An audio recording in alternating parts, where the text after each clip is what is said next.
अपघातग्रस्त विमानाचा महत्त्वपूर्ण ब्लॅक बॉक्स मिळालेला आहे। Flight data recorder, cockpit voice recorder सापडलेला आहे। कॉकपिट व्हॉइस रेकॉर्डरमधून अपघाताआधीची महत्त्वपूर्ण माहिती समजणार आहे। फ्लाइट डेटा रेकॉर्डरमधून अपघाताआधी नेमकं काय घडलं हे कळू शकणार आहे। दोनपैकी एक ब्लॅक बॉक्स सापडलेला आहे, दुसऱ्याचा शोध सुरू आहे।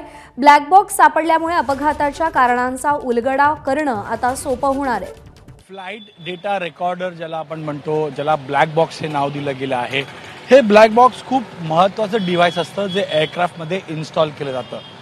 1947 साली हे ब्लॅक बॉक्स पहिल्यांदा कोणत्याही एअरक्राफ्टमध्ये इन्स्टॉल केलं गेलं होतं आणि त्यानंतरपासून हे एक एसेन्शियल डिव्हाइस झालेलं आहे। कारण यामध्ये जसं मी वाचतोय, या फ्लाइटचा सगळा डेटा असतो, ज्यामध्ये फ्लाइटचा पाथ, ज्या मार्गावर जात आहे, कॅबिन जे क्रूची ॲक्शन म्हणजे कॅप्टनने काय ॲक्शन घेतली, त्यासोबतच ऑल्टिट्यूड, एअर स्पीड, इंजिन संदर्भातली माहिती, या सगळ्या एअरक्राफ्टच्या फंक्शनिंग योग्यरित्या होत्या का नाही, कोणत्या पार्टमध्ये किंवा कोणत्या पॅरामीटर्समध्ये एअरक्राफ्टमध्ये तांत्रिक बिघाड झाला, विंग्स उघडल्या नाहीत, इंजिन फेलियर होतं, ऑल्टिट्यूड एअर स्पीडचा प्रॉब्लेम होता, ह्युमन एरर होतं, या सगळ्या गोष्टी याच्यामध्ये असतात।